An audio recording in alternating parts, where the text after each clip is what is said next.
a palavra de Deus fala sobre a oferta de restituição, né? Lá em Gênesis 14, que vai ser a base da nossa temática, né? Fala sobre a história de um grande personagem bíblico, né? Fala sobre Abraão. Abraão, ele recebeu de Deus a ordem, né? Para sair da sua terra, da sua parentela e ir para uma terra desconhecida, desconhecida dele, mas conhecida por Deus. Então tinha um propósito nessa saída, né? Tinha um fundamento nessa saída, né? A palavra de Deus fala que Abraão ele era um homem de muitas posses, era um homem rico. Amém? Glória a Deus. Não era um homem qualquer. Ele não tinha motivo para sair da onde ele estava, entendeu? Mas como Deus tinha mandado, entendeu? E Deus, além de ordenar, né? Ele dá para ele promessas, dá promessa de uma terra abundante, né? E deles sairia, né, nações, né, uma grande nação. Dele surgiria uma grande nação. A partir dele viria uma grande nação. Mas Abraão, ele não tinha filho. Ele não tinha filho. Mas Abraão, ele tinha um grande vínculo com o sobrinho, né? Ele tinha um grande vínculo com Ló, né? Ló, ele representa o quê? O filho adotivo. Ló representa um filho adotivo, porque Ló não era filho de Abraão, era filho de um irmão de Abraão. Mas ele tinha esse menino como filho. Então todas as bênçãos de filho ele tinha. E a mesma prosperidade que recaía sobre Abraão, recaía também sobre Ló. Então, nessa história, nós vamos ver três figuras. Nós vamos ver Ló como representação de filho adotivo. Nós vamos ver Abraão como uma representação de pai zeloso, né? Pai protetor, pai amoroso, entendeu? Que ama o seu filho sobre todas as coisas, né? E vamos ver também, né, a figura de Melquisedeque. Melquisedeque representa aí o sacerdócio. Melquisedeque representa o próprio Deus. Representa um sacerdote. E aí a palavra de Deus fala que Mefibosete representa sacerdote e rei. Quem na sua. Quem que a Bíblia relata que tem esse predicativo? Sacerdote e rei. Jesus. Jesus, ele era sacerdote, né, porque ele tinha muita autoridade eclesiástica, entendeu? Porque ele era chamado até de rabi, né? E também ele era rei no mundo espiritual. Então ele tinha a posição de sacerdote e de rei, assim como Melquisedeque. Melquisedeque aqui representa sacerdote e rei, né? Quando Abraão chega até a terra, né, a terra prometida, né, Deus pede para que ele vá até Melquisedeque se apresentar. Se apresentar porque é como um destravamento territorial. Né? Destravamento territorial. Então ele vai até Melquisedeque e se apresenta. Né?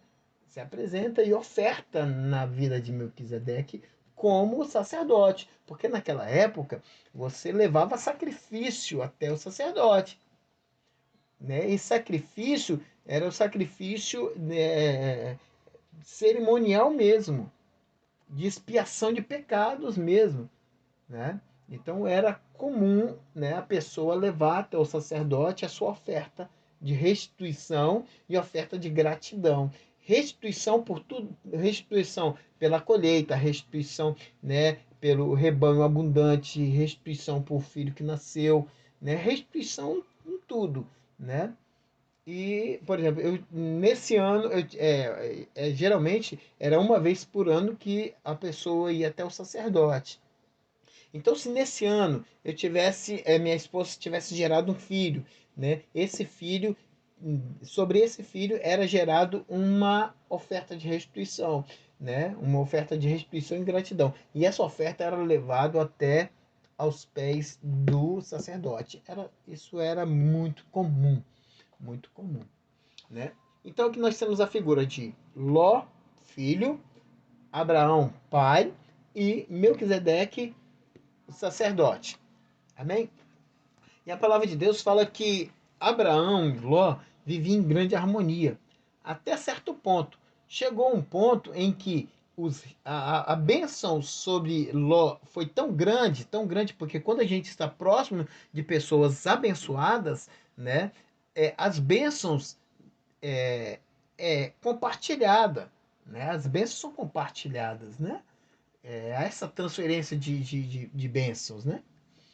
Por isso que quando eu imponho as mãos, eu derramo sobre ele unção de prosperidade também, né? E sobre a vida de Ló, a prosperidade acompanhou. Enquanto houvesse aliança, havia prosperidade, porque as bênçãos que recaíam sobre Abraão recaíam sobre Ló. E a palavra de Deus fala que os rebanhos de Ló cresceram muito, assim como os de Abraão. As posses de Ló, né, cresceram muito, assim como de Abraão, ao ponto dos é, ao ponto dos servos de Ló começarem a entrar em divergências com os servos de Abraão, né, em disputa de pasto, em disputa de água, né, e aí ficou insustentável duas nações, né, juntas no mesmo ambiente, né? Chega um momento que é preciso alargar as tendas, né? E foi um período onde Ló e Abraão tiveram que alargar as tendas. Então a palavra de Deus fala que Abraão sobe a colina e chama Ló, seu filho, e com muito amor pede para ele escolher. Filho, nossas nações cresceram tanto e a gente não pode mais ficar junto, né? Mas eu te libero, né? Com toda a prosperidade. E aonde você escolher, se você escolher a esquerda, eu vou para a direita. Se você escolher as montanhas, eu escolho as planícies, ou vice-versa. O que você escolher, eu escolho o contrário. Então Ló, ele olhou as campinas, né? E ele falou assim, opa, eu quero essas campinas aqui, né? Porque eu não vou ter trabalho nenhum, não tem morro, não tem água abundante, A entendeu? mãe da. Eu acho que é a mãe da pastora. Mariazinha, oh, que coisa mais linda, Mariazinha, meu Deus do céu, que lindeza. Deus abençoe você, minha flor. Então, a palavra, amém. A palavra de Deus fala que Abraão respeitou a decisão de Ló, né? Respeitou a decisão de Ló, por quê? Porque Ló escolheu as planícies, né? Com todo o entendimento. Mas ele sabia que ali havia perigos. Ali, ele sabia que por ali, né? Cidades como Sodoma e Gomorra estavam nas planícies. Ele sabia dos perigos. Então Abraão ficou com, né, as montanhas, né, e o terreno não tão fértil. A palavra de Deus fala que houve uma invasão, né, nas cidades, nas terras planas. E Ló foi pego como, foi pego como prisioneiro, né? Foi pego como prisioneiro e foi levado para Dan como prisioneiro. Ele foi levado porque o exército inimigo foi até as planícies e saiu conquistando Sodoma, Gomorra e as regiões periféricas, inclusive as terras de Ló, e levou Ló como cativo. Abraão, quando soube que o seu filho, né, que é filho adotivo mesmo, né, Ló representa filho adotivo, quando Abraão soube que o seu filho estava preso, né, cativo, o que ele fez? Ele falou assim: não, eu preciso libertar meu filho. Qual pai que não dá tudo para libertar o seu filho? Foi o que Abraão fez. Abraão não entendia nada de material ibérico, não entendia nada de espada, não entendia nada de guerra, não tinha estratégia de guerra. Porque Abraão, era um pastor de ovelha. Abraão era um senhor de propriedade. Ele não era guerreiro.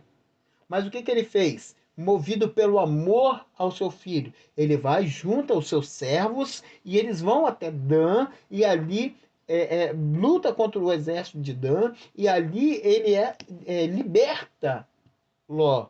Eles libertam Ló, né? Juntamente com aqueles que estavam cativos ali. E a palavra de Deus fala que eles libertaram Ló e levaram como despojo de guerra muitas coisas: ouro, pratas, tudo que era de valor, né? Abraão levou, né? Como despojo. E a palavra de Deus fala que Deus orientou a Ló a levar para o sacerdote, né? Uma oferta de restituição. Restituição por quê, tio Marcelo? Uma restituição porque o seu filho estava cativo, o seu filho estava preso, o seu filho estava numa situação, né, onde ele não tinha mais o direito à liberdade. Então Abraão vai até Melquisedeque e oferece Melquisedeque uma oferta. Abraão precisava disso? Não precisava. Não precisava. Por quê? Porque não era a época de oferta.